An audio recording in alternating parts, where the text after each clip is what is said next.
చాలా అద్భుతంగా చేశారు. వెంకటేశ్వర స్వామిని మా ముందు ఒకసారి సాక్షాత్కరింప చేశారు ఈరోజు శనివారం. సోడు ప్రియ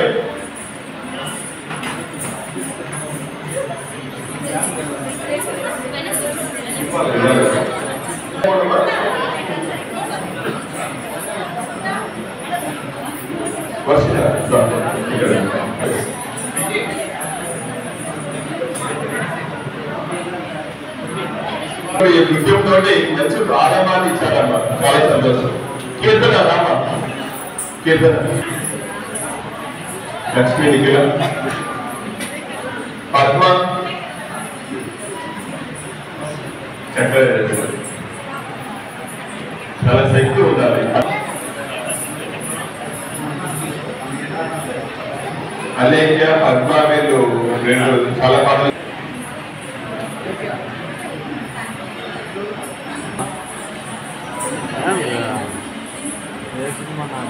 ఎక్స్పీరియన్స్ అనిపించుకున్నారు. వాళ్ళకి మీరు ఆదర్శంగా ఉండాలి. అట్లే ఉండాలి. మీరు మూల రాసు చదవాలా లేకపోతే ఇంటి మీద ఎవరు మాట్లాడాలా? మేమైతే మూల రాసు చదివి పెట్టుకుంటాం.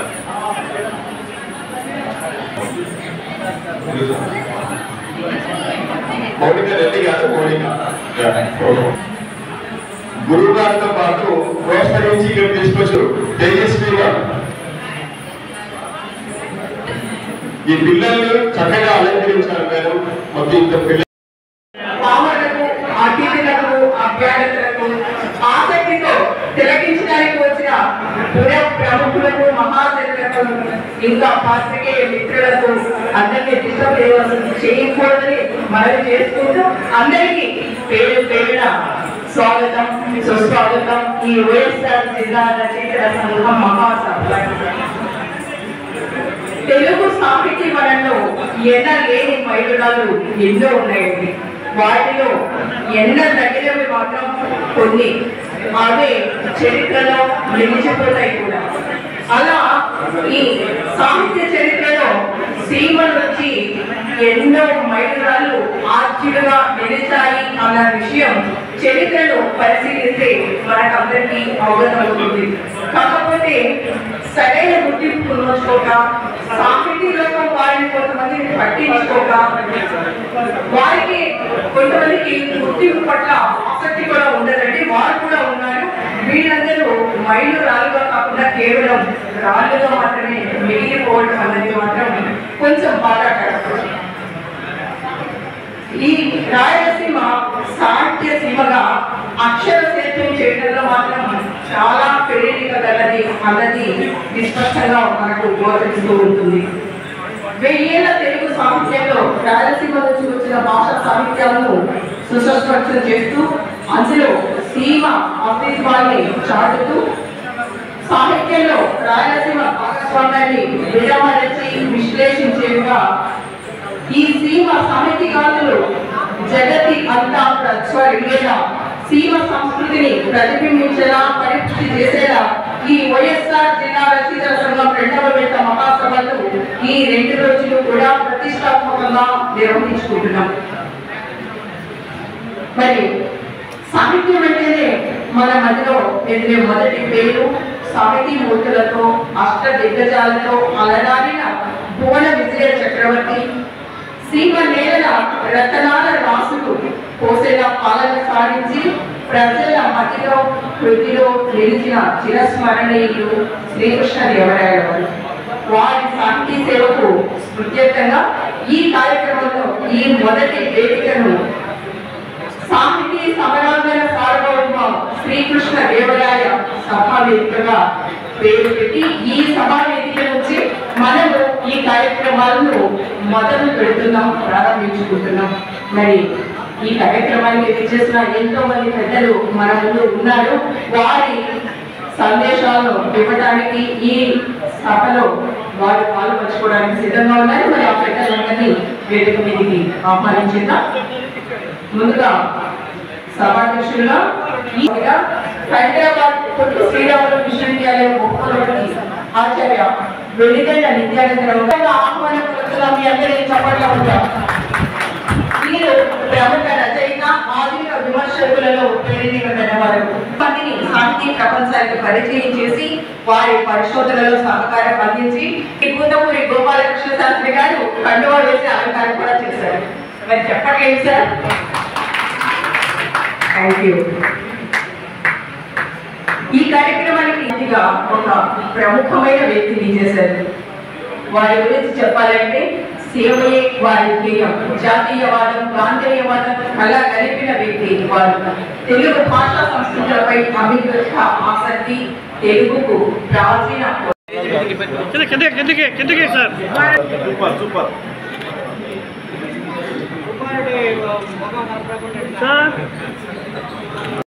ఎందుకంటే చాలా వెంకట సుబ్బారెడ్డి గారు వీరు ఈ పుస్తక ప్రచురణకర్తలుగా ఉన్నారు. వారిని గురువుగా భావిస్తున్న శివకృష్ణ గారు వారికి సన్మానం చేస్తున్నారు. చిరు సత్కారం.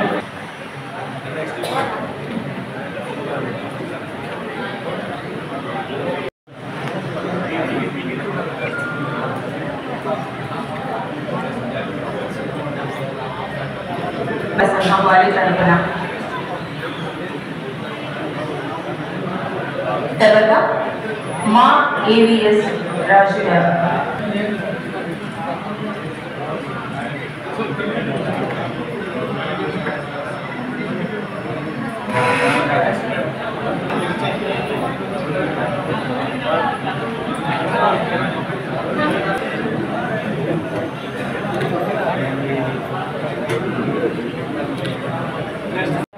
మనకి సంతోషకరం. అలాగే ఆ పుస్తకాన్ని చదివి మీ అభిప్రాయాలు కూడా తెలియజేయవలసింది. తర్వాత వైఎస్ఆర్ జిల్లా రచయితల సంఘం వారి నుంచి చిరు సత్కారం.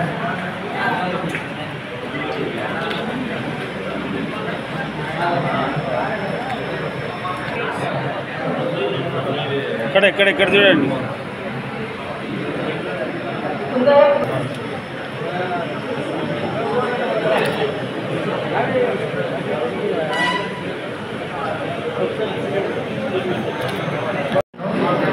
బాల కథలను రచించారు.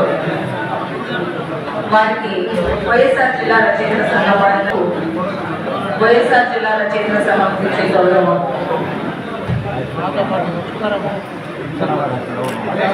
పొందినట్లు ముందు సభను నిర్వహించారు. మీ అందరికీ కూడా ధన్యవాదాలు. ఇప్పుడు సలాక వారికి ధర్నాథ శర్మ గారికి సన్మాన కార్యక్రమం. తెలుగు మల్లెపూదండ పొట్టి శ్రీరాములు విశ్వవిద్యాలయ ప్రాంగణ గొప్ప అండదండ మా శోభితం నిత్యానందరావు గారు, ఆచార్య వెలదండ నిత్యానందరావు గారు పొట్టి శ్రీరాములు ఉపకులపతి గారిని కడప రచయితల సంఘం వారు ఆనందంగా సన్మానం చేశారు. పనిలో హనుమంతుడిలా వర్ధిల్లుతూ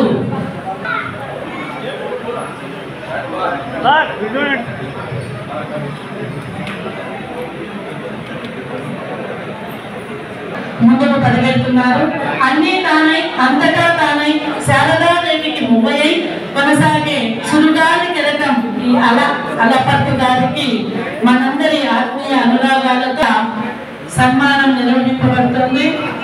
ఆధ్యాత్మిక ఆశాకిరణం పురాణ ప్రాభవ వైభవం రఘురామ ఆశ్రమాన్ని కూడా నడుపుతూ వృద్ధులకు నూతగా నిలిచారు. అలాంటి మేడం గారికి కడప జిల్లా రచయితల సంఘం తరఫున పెద్దల అమృత హస్తాల మీదుగా కమరాల మీదుగా ఆలయత ఆశిస్సులు అందరూ అందుకుంటూ మేడం గారికి ఆశిస్తున్నారు.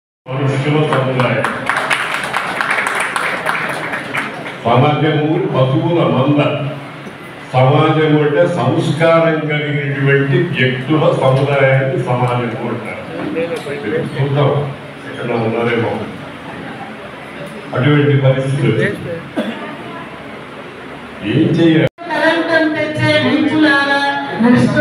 అబద్ధాలను హెచ్చరిస్తూ తెలుగు వెలుగు పువ్వులను పూజించుకుంటున్నా. ఈరోజు కడప పట్టణంలో వైఎస్ఆర్ జిల్లా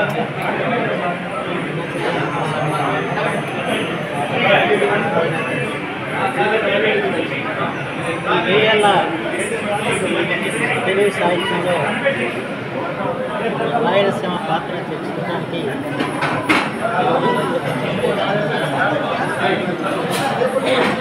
రాయలసీమ సాహిత్యం అంటే సజీవ సాహిత్యం, వాస్తవికతను అర్థం చేసేసారు. అన్నమయ్య పద పరిమళాలతో పరిమళించిన ప్రాంతం. అన్నమయ్య విశిష్టత ఏంటంటే రచన నోట పలికే తెలుగు పదాలకి తన పద కవిత్వం ద్వారా పట్టం కట్టింది.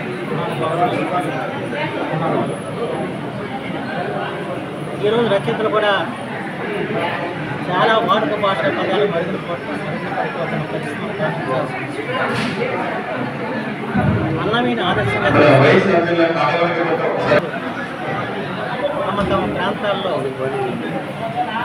ప్రజల నోట పలికే పదాలని సాహిత్యం ద్వారా తెలియపరచాల్సిన అవసరం అవుతుంది. అంతేకాకుండా ఈరోజు మహానుభావులకు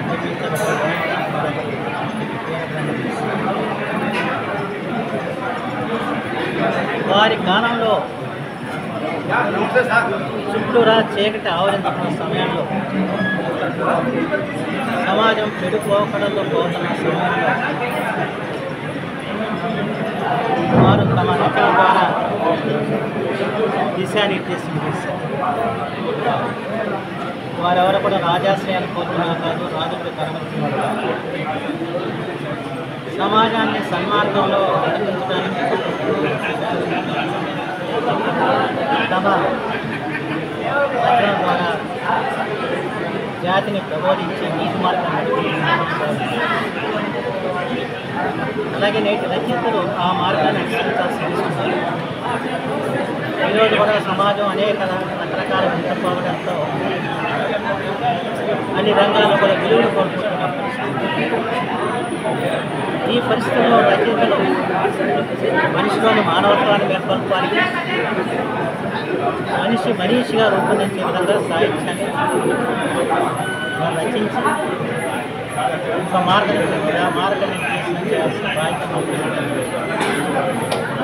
ప్రత్యేకించి రాయలసీమ సాహిత్యానికి సంబంధించిన అంశాలు ఒకటి బరువు, రెండోది ఫ్యాక్షన్. ఈ రెండింటితోనూ రాయలసీమ ప్రజలు పడుతున్న బాధలను తమ రచన ద్వారా నాటి చెప్పినంత కవిత్వం ద్వారా కావచ్చు, కథల ద్వారా కావచ్చు, నవల ద్వారా కావచ్చు, ఏ సాహిత్య ప్రక్రియ ద్వారానైనా సమాజంలో యాక్షన్ వల్ల ఏ విధంగా చదువుల వల్ల ఇలాంటి పరిస్థితులు ఇక్కడ ఏర్పడి ఆకర్షించాల్సిన పరిస్థితి. వీటిని లోకానికి తెలియజెప్పడంలో రాయలసీమ రచయితలు ఉన్న పాత్రలను శ్లాఘనీయంగా చెప్పారు.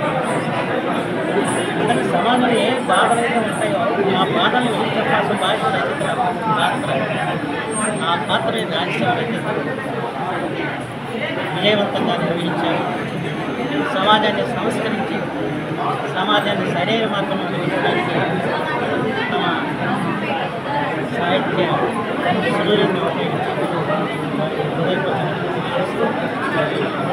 గతంలో కడప జిల్లా రచయిత సంఘం ఇప్పుడు ఆదర్శమైన సేవ చేసింది. ఇవాళ జిల్లాలు విడిపోయిన తర్వాత మూలామల్లిక ఆధ్వర్యంలో అలాగే వైఎస్ఆర్ జిల్లా రచయిత సంఘం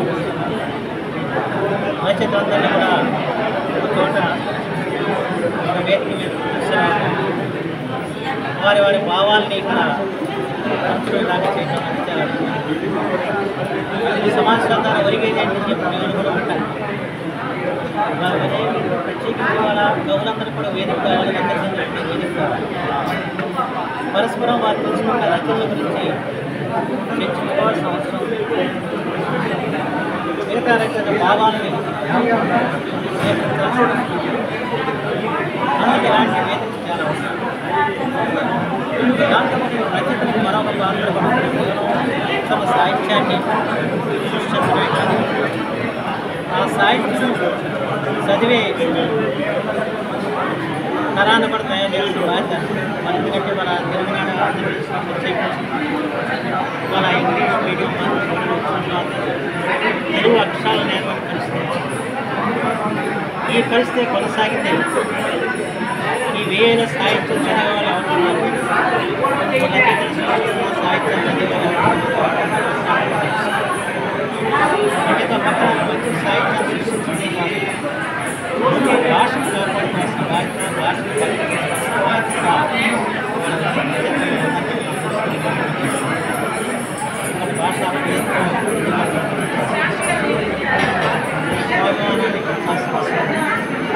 భాష ప్రభావితం చేసి అస్తిత్వాన్ని నిలిపే విధంగా